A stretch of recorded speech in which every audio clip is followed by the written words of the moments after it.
Walang nagawang bago. Yan ang naging pahayag ng ekonomistang si Dr. Michael Batu sa panayam ng SMNI batay sa kanyang mga naging obserbasyon sa administrasyon ngayon ni Pangulong Bongbong Marcos Jr. Anya, puro lang pamumudmud ng pera o ayuda ang ginagawa ng pamahalaan na hindi naman nakakatulong sa pagpapalago ng ekonomiya. Kung puro ayuda lang din anya ang tinatanggap ng mga Pilipino at hindi umunlad bilang isang productive citizen, ay nagiging palpak ang gobyerno. Now, if households continue to receive assistance from the government, hindi sila gumagraduate dyan, that is a clear demonstration of failure of the government in addressing issues like poverty, issues on the quality of jobs that are being created, and also issues related to prices of basic commodities.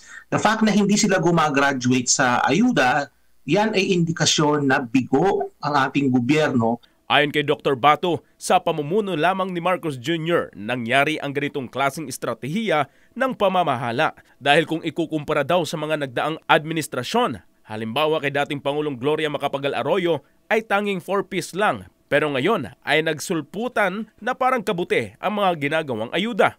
Dapat anyang gawin ng pamahalaan ay tutukan ang pag-invest sa human capital. Ibig sabihin, mas bigyang pansin ang pagbibigay training sa mga Pilipino upang mahasa ang kanilang mga kakayahan nang sa ganoon ay hindi maging dependent ang mamamayan sa ayuda ng pamahalaan. Sa usapin naman ng isyu ng kagutuman at isyu ng mga walang trabahong Pilipino, naguguluhan anya ito sa mga pahayag ng pamahalaan.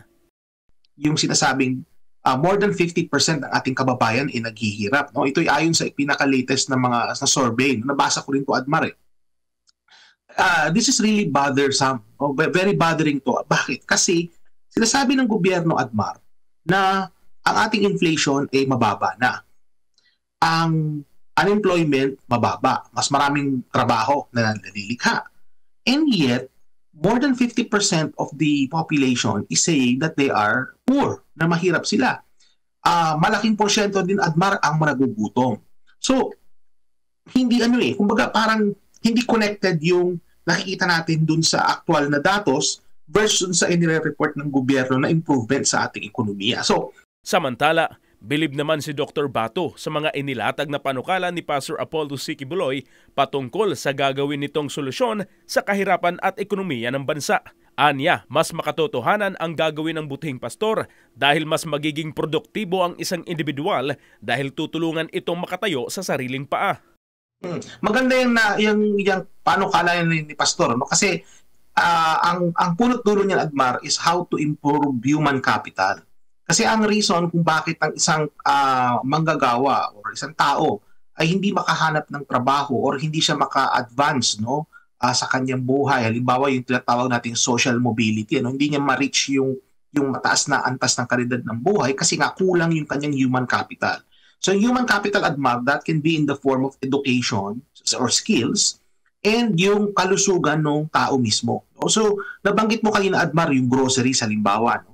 Isa sa mga reason kung bakit ang ating mga mahihirap na kababayan ay hindi maka-access ng training halimbawa, kasi sila'y gutom. No? Mas uunahin pa nila na ibili ito ng pagkain kaysa sa spend nila ito sa pagte-training. Sa pamamagitan ng intervention na yan, na bibigyan mo sila ng grocery habang sila ay nag-aaral, habang sila nag-i-improve ng kanilang human capital, na-address mo na yung isang issue, yung isang aspeto ng human capital, which is yung kalusugan ng tao. Kasi nga, it addresses both these issues, which ang pinaka-objective nito is for the individual to achieve a better quality of life through improvements or investments in human capital. No? So yun yung nakikita natin dito sa programa na ito ni Pastor. Ilan nga sa mga pangunahing panukala ni Pastor Apollo C. Quiboloy ay mapabuti ang pamumuhay ng bawat Pilipino sa pamamagitan ng paglinang ng kanilang mga kaalaman at kahusayan sa paggawa upang sa ganon ay magiging kapaki-pakinabang ang isang individual at hindi lang palaasa sa gobyerno. At ang Weekly Grocery Assistance Program para sa mga low-income families at Free Meals Program sa mga komunidad na may mataas na poverty incidence.